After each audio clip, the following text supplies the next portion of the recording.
I think just practical life lessons that I've learned over the last couple of years would be to wait, not try to do everything myself. Teamwork is key. We've increased our staff. So, yeah, I guess I would just remind that person, that Sandy, that it was going to work out and that God would be faithful. I just always have to remind myself of that. Working with the local church to take the hope of Christ to every student in the United States. This is First Priority.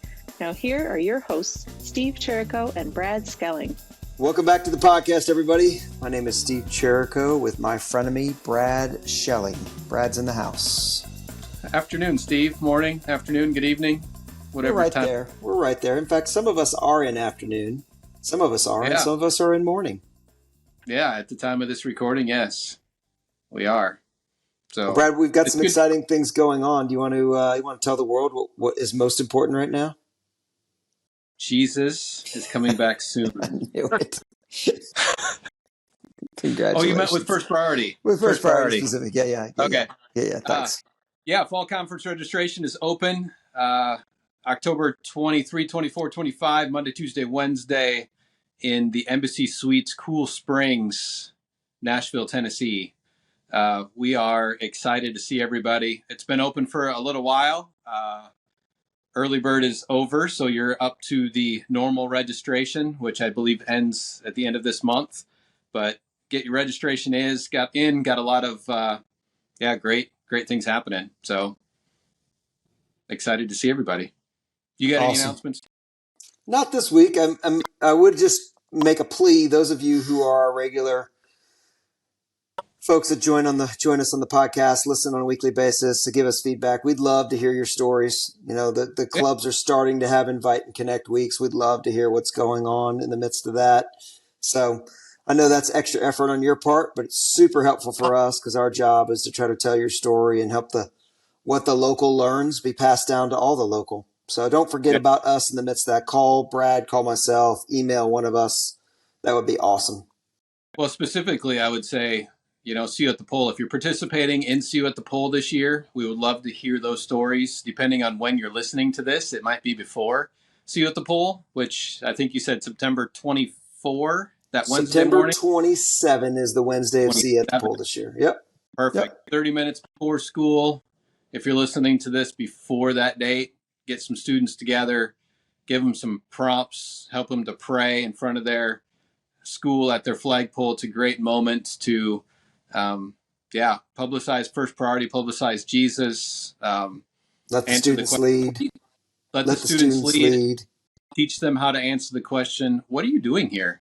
Yeah. What's happening right now? And that's just a great moment. If it's past this that you're listening, we'd love to hear that story. What is God doing through the lives of those students? So, good. Speaking of incredible stories, Brad, we have a guest today. We do an incredible guest today. I'm excited to chat with Sandy Mast up in the Lakeshore, Michigan area. It's going to be a good show. Sandy, before you jump in today, I just want to know, and I'm going to timestamp our discussion, but I don't care. Is it 110 heat index in Michigan right now? Yeah, we have had one of the hottest days. It's very humid, so don't judge my hair. We're in Nash Vegas, and we feel like we're in a desert. We do. But you'll note that Sandy said hottest days, not hottest weeks or summers. So in Michigan, it is just a moment in August. Gorgeous, amazing summer. 75, low humidity, no complaints here. There you go, folks. It's been great talking to you today. I'm on the road now to Michigan. Exactly. And well, welcome, Sandy, to the show. It's good to have you. Tell our listen audience, many people have met you if they've been to a fall conference, spring meeting, or many other things that you've been participating in. But give a little introduction. Who are you? Tell us about your family and what you're doing up there in Michigan. Hey, I'm Sandy from Grand Haven. That's where we live. I serve all of Ottawa County, so we could be in any school in Ottawa County, which is quite a few. And we're currently in 9 schools, and we are probably by September, we'll be in 11 schools and increasing our clubs by like 7 clubs. So that's a big jump for us. Personally, I'm married to an awesome guy, big, tall, bald guy. Been married for a long time. And we have 3 amazing kids. They're all tall and I don't know. They're one's married. Sam is married to his wife Samantha. Benjamin lives in Grand Rapids. He's a trainer, athletic trainer, and our daughter is a sophomore at Calvin University and plays goalie for the soccer team. Nice. So just for clarity there, did you say your son Sam is married to Yeah, Samantha? Sam and Sam. Nice. He's a sales guy, and she's graduated, but she's going back for nursing. So you're doing great. Very cool. That's awesome. That's awesome. I love it. We also have dogs, and I'm dog sitting. So if you hear barking, that's what's going on because I'm home. There we go. I love it. I'll call you for advice later. We're getting dogs. So tell us about First Priority. How long you been with First Priority, and what'd you do in previous lives before that? Sure. I actually my education is in early childhood education, and I taught preschool and Head Start, and worked for Head Start and worked for as a director of preschools before I got introduced to youth ministry, which was working with preschoolers and teenagers, quite different. But Jeff and I were called into youth ministry, and I really didn't turn back. So I started at, my husband was working for Young Life, and I was working at our church as a senior high youth director, and stayed there almost consistently, other than like taking a break for kids, for 25 years. And always knew about First Priority. Randy White was the guy here, and he did a great job. He started a lot of these clubs, and there's only been 2 directors in our area. And so when he left, when he was getting ready to leave, I said, please call me. I'm ready to try something new, try something different. So he got a hold of me. It took about 6 months transitioning. And so I started as a volunteer director. That was a challenge. And then slowly worked up to full time. So I was doing both jobs for quite a while. Over COVID, I kind of gave up the church and let someone else take that on. And he actually is involved in First Priority in our area, so it works really well. We probably, I think this is my 6th September starting with First Priority in a director role. Yeah. Well, congratulations. Yeah. So you've given me a nugget I didn't know. Tell me a little bit about the decision that, hey, I'm going to take this directorship as a volunteer thing because I see something in it. What caused you to decide to, in the midst of working a job, work another job? I guess I just felt called to do it. I knew that was a transition I wanted to make, and I knew that I really wanted to see my daughter get through my youth group. My sons had gone through it, and I wanted my daughter to get through that. So I was willing to do both, and it was just a decision my husband and I made. Do both. We can make this work. And our board was really willing to take me at any hours, volunteer, 10, 15, whatever. I mean, it quickly went up. They wanted someone on staff, and so they wanted me full-time right from the beginning, and I wasn't ready to leave our church staff yet. So we just managed to do both. I did see something in First Priority. I mean, I watched the importance of being in the schools how that worked for my ministry, how that worked for all my colleagues' ministries when they would be in the schools during the week, and um, how that translated to their youth groups. How did that translate to your youth group? Because I feel like that's kind of your why for First Priority, right? Why you stepped into that, because you wanted that greater role. Not a greater role. That's a bad way to put it, right? There's not one better than the other, but it's just that calling there. Yeah, what was that benefited that youth ministry for you, that kept you in the schools? Well, I think having that touch during the week so that you could see kids. Actually, because I was full-time mom and doing youth ministry at our church, 25 hours a week, and doing before I ever started with First Priority, I wasn't involved. I was going to all the network meetings, getting the free lunch, and doing those kind of things. But I watched my friends how their ministry took off. Having that touch point a week is very important. Once I started doing it, then I saw the value in it.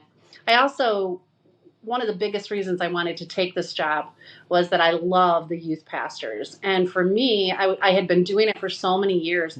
I felt like I had something to lend to them, some support, some encouragement. And that's been one of my favorite roles is that collaboration time with them, the friendship, being able to give advice and take advice. Yeah.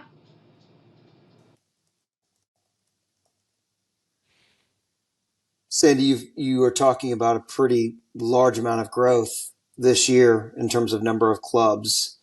Can Yeah. you walk us through the last year and what has the Lord done? What have you been faithful in? Like, what's gone on that's going to cause such big growth for you I think it guys? takes a long time to start a school. I see other areas maybe jumping right in and starting schools.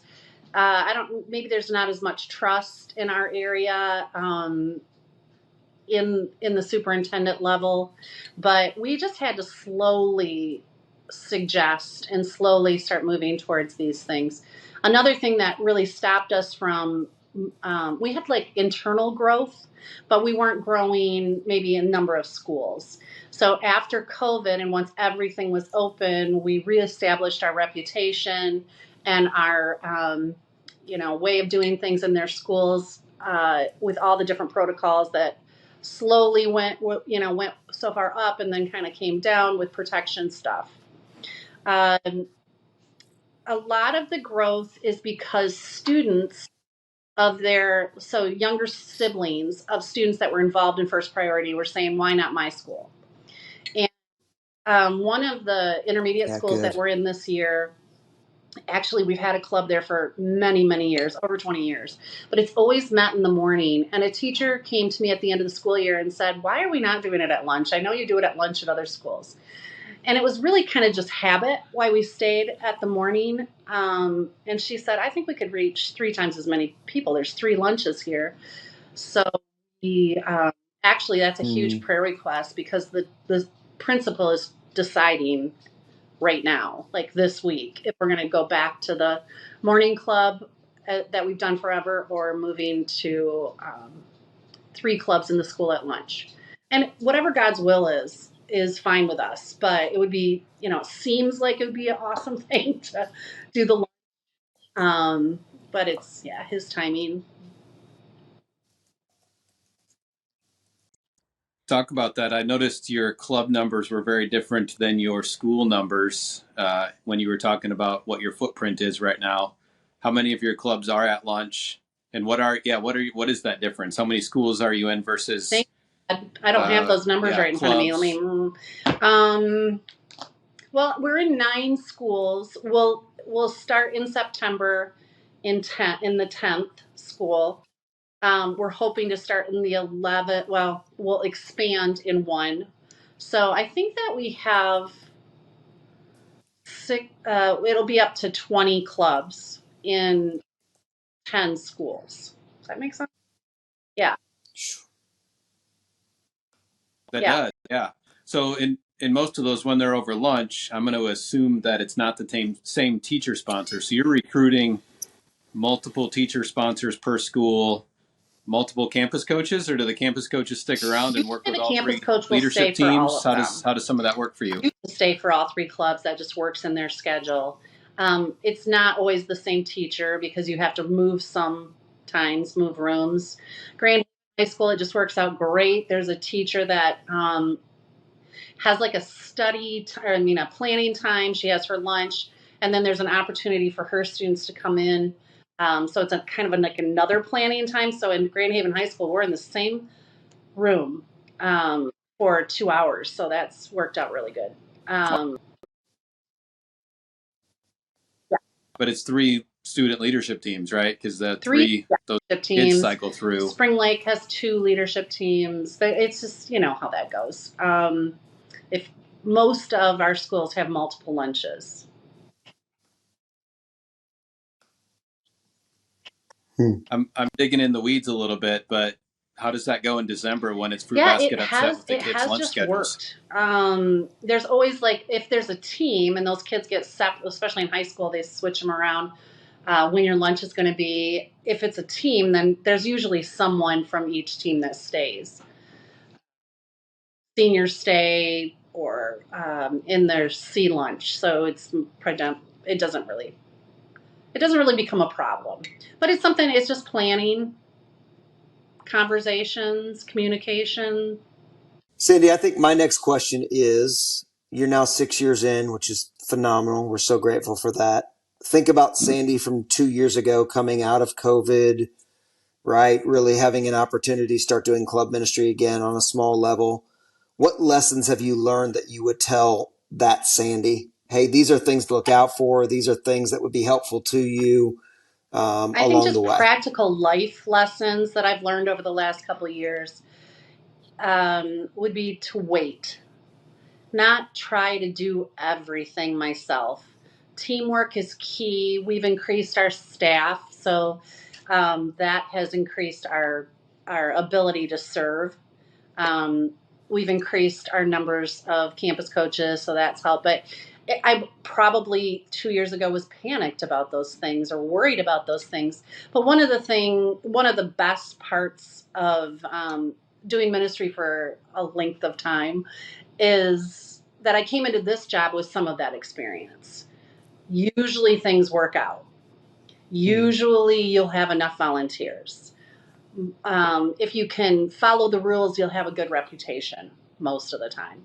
So, I guess I would just remind that person, that Sandy, that it was going to work out and that God would be faithful. I just always have to remind myself of that.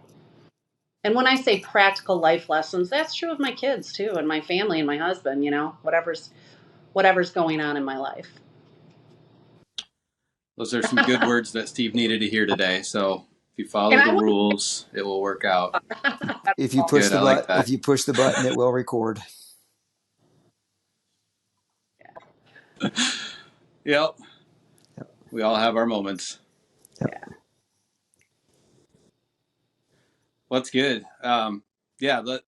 That's oftentimes what ends up happening, right? Is we get through stuff, we panic, we don't realize in the moment of panic that that's probably, as long as it's healthy, a good thing, because we are responsible and accountable for seeing this thing move forward. So some of our panic is a good thing because it spurs us to action, right? Yeah. Oh man, I need more volunteers. Well, then we go get more volunteers, and then it works. It does work out. And we just need to remember that now that it's September again, that, oh man, we need to get all this done. Yep, we do need to get all this done, and we're going to work through it, and we're going to walk this path, and we're going to have more clubs now this year than we did last year because we worked through it and we did it. And we did the steps, took the steps that were necessary to make this all happen again. Set up a 5-year plan. One of the women that's on my board is a city planner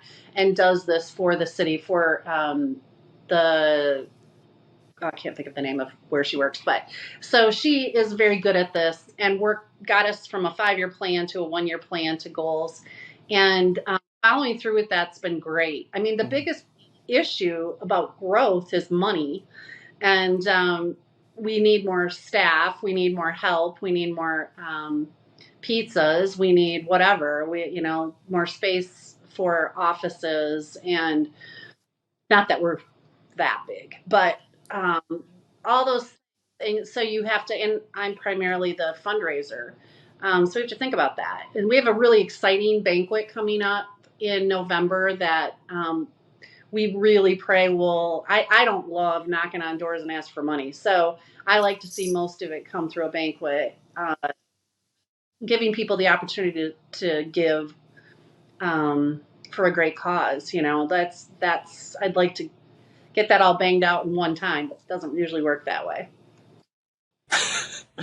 Yeah, you're right. There's always follow-up that you need to do. Hopefully there's a lot of new relationships in the room this year with your speaker that's coming in. Do you want me to tell you what the speaker is? And yeah, that'll be fun. We have Bill McKendry is going to speak. He has a business in town that it's a creative hub.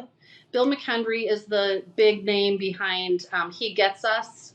He Gets Us for the ads that were on the Super Bowl. And our little Grand Haven happens to have his offices. So my board, it's always who you know, right? Someone on my board worked on that campaign, and she's extremely gifted and creative, and she's also like super likable. And she asked Bill if he would be interested in speaking. He speaks all over the country. And within 10 minutes, 15 minutes, we got an answer yes. So fantastic. Yeah, since you've let me know that, I've listened to a few of his podcasts, and that's he's got a good head on his shoulders. There's a reason he's in the spot he's in. So that'll be good for you and your team, and as a fundraiser, that'll be excellent. That's an added. It all happens at once for us because we do our fundraising in the fall. Maybe that's not the best time to do it, but yeah, it's not a terrible time to do it. Actually, everybody's thinking about it. Yeah, everybody's thinking about it. It's smart, super smart. Well, Sandy, congratulations on being just so faithful with that area up there. And we're super excited that this is September number 6. That's fun. Gosh, that feels like that went quick. Maybe not for you, but for us, it sure does. And excited to hear about how the school year goes. So we'll get more updates from you at the national conference, which is just around the corner, and then more dates. We'll get you back on the vidcast soon. The national conference and any spring conferences, getting to know. I mean, I know I'm on the planning committee for the national conference, so I'm pushing that. But getting to know other people who are doing this all over the country is key. It's really important for content and growth in your own area. I'm always surprised by the ideas that are shared, even if you're just having a cup of coffee with someone. So if you can do it, get to Nashville. Love it. I agree. It's always a good time. It's good to see friendly faces. It's good to see new faces. There'll be a lot of new faces in the room again this year. So come on, come all. Let's go. Yeah.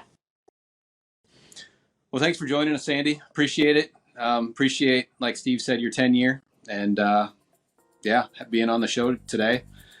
Steve, thanks for hosting, being a part again of, the love-hate relationship that we share together. And we can continue on to all of our listeners. Thanks for everybody. joining us again. Thanks again, Sandy. And we'll see you next week.